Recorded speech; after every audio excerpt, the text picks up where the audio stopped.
میں آپ سے سب سے بلکہ پوچھنا چاہوں گا واٹس یور فیوریٹ ذکر؟ ویسے تو بہت سے اذکار ہیں لیکن واٹس یور گو ٹو ذکر کہ جب آپ فری ہوں اور آپ آڈینس کو بھی بتانا چاہیں کہ جی ہاں یہ آئی لو دس ذکر. اچھا علی بھائی میں آپ کو بتاؤں کہ ایک پریکٹس جو میری پہلے بھی رہی ہے اور اب زیادہ ہو گئی ہے وہ یہ ہے کہ جب بھی میں ذکر کرنا شروع کرتا ہوں نا اللہ سبحانہ و تعالیٰ کا تو میں استغفر اللہ اور اللہم اغفر لی سے آگے نہیں جا پاتا. اللہ کیونکہ میں نا میرا دل کرتا ہے اللہ سبحانہ تعالیٰ کا ذکر کرنا. سبحان اللہ. اور میں اپنا محاسبہ جب کرتا ہوں نا کہ میری عبادات کا نماز کا جب میں محاسبہ کرتا ہوں تو میں استغفر اللہ اللہم اغفر لی سے آگے نہیں جا پاتا. سبحان اللہ. کہ میں اللہ تعالیٰ کا استغفار کرتا رہتا ہوں کہ اللہ تعالیٰ مجھے معاف کر دے تاکہ میں اس کے بعد چاہتا ہوں کہ میں سبحان اللہ الحمدللہ اللہ اکبر لا الہ الا اللہ اور رسول اللہ صلی اللہ علیہ وسلم کے اوپر بھی درود اللہم صلی علی محمد. لیکن میں نے recently I find myself just saying اللہم اغفر لی یا استغفر اللہ. تو پرسنلی آج کل جو ہے نا اگر میرا ذکر جو سب سے زیادہ یہ ہے تو وہ یہی والا ہے اور وہ میری پرسنل جو اسٹیٹ ہے آج کل جس میں میں اپنے آپ کو پاتا ہوں اس وجہ سے. اینڈ اکارڈنگ ٹو حدیث جو کثرت سے استغفار کرے گا اللہ اس کے تمام جو ہے وہ. ابن تیمیہ رحمہ اللہ سے کسی نے پوچھا نا کہ اللہ کی تحمید زیادہ بہتر ہے کہ استغفار زیادہ, تو آپ نے اس کی بڑی پیاری مثال دی. آپ نے کہا کہ جب آپ نے کسی کو کسی جگہ پہ پرفیوم لگانا ہو کسی کپڑے کو تو سب سے پہلے you have to wash it.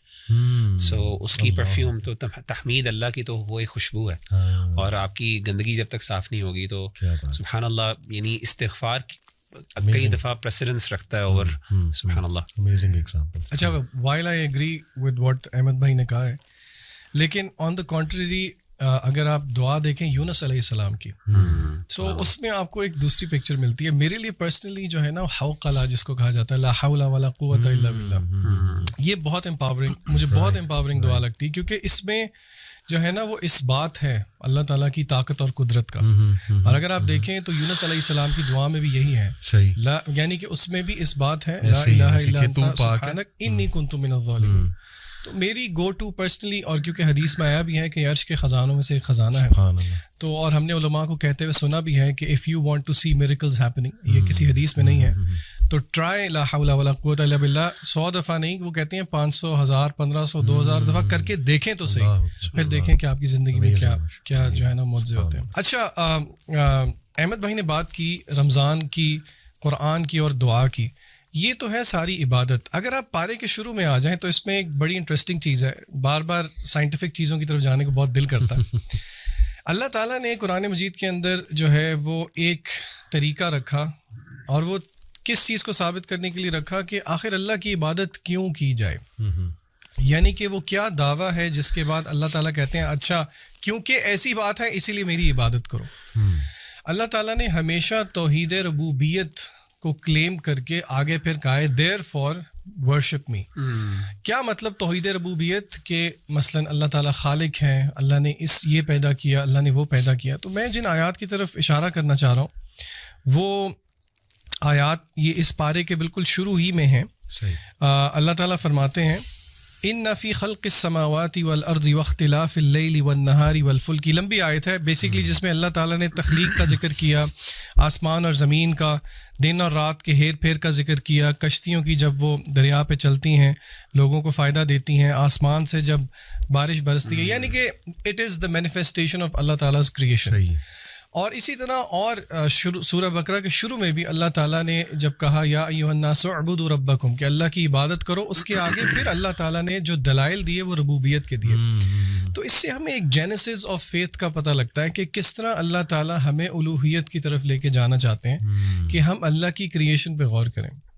دیکھیے یہ تھیوریٹیکل بات نہیں ہے, آج کل اس کو اگر ہم پریکٹیکلی مینیفیسٹ کریں تو ہم سوچیں کہ وہ کون سی چیزیں ہیں جو کہ ہنڈرنس ہیں میرے اور آپ کے لیے کہ ہم غور و فکر کریں اللہ تعالیٰ کی تخلیق میں.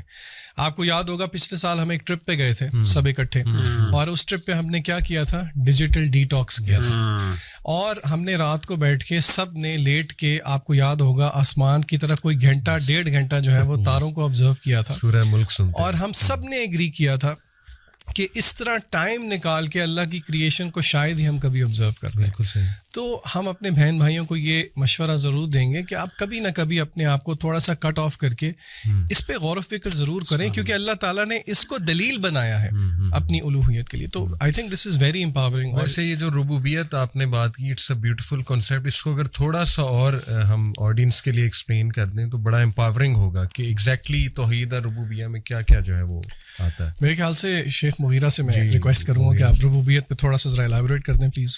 جی, اس میں نا توحید ربوبیت میں بنیادی طور پہ ویسے تو اللہ تعالیٰ کا خالق مالک ہونا, تین بڑی چیزیں ہیں کہ اللہ خالق ہے اور دوسرا اللہ مالک ہے, یعنی whatever Allah has created Allah کی وہ ڈائریکٹ پوزیشن میں بھی ہے اور اللہ کے ڈسپوزل پہ بھی ہے, اور تیسری چیز اللہ قدیر بھی ہے.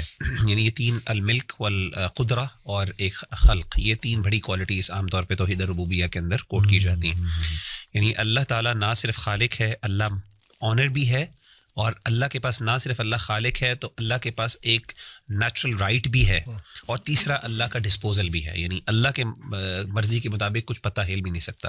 یہ تین کوالٹیز جو ہیں یہ پرائمریلی ایک توحید ربوبیت کا کانسیپٹ ہے, اور میں سمجھتا ہوں جس بندے کے اندر توحید ربوبیہ کا کانسیپٹ صحیح معنوں میں انٹرنلائز ہو جائے نا, وہ کبھی بھی شرک نہیں کر سکتا, کیونکہ توحید ربوبیہ necessarily necessitates actually in fact to الوہیہ. اور یہی اللہ تعالیٰ نے ہمارے ہاں عام طور پہ بعض دفعہ یہ کہہ دیا جاتا ہے کہ توحید الربوبیہ بندے کا پرفیکٹ ہے, توحید الوہیہ نہیں.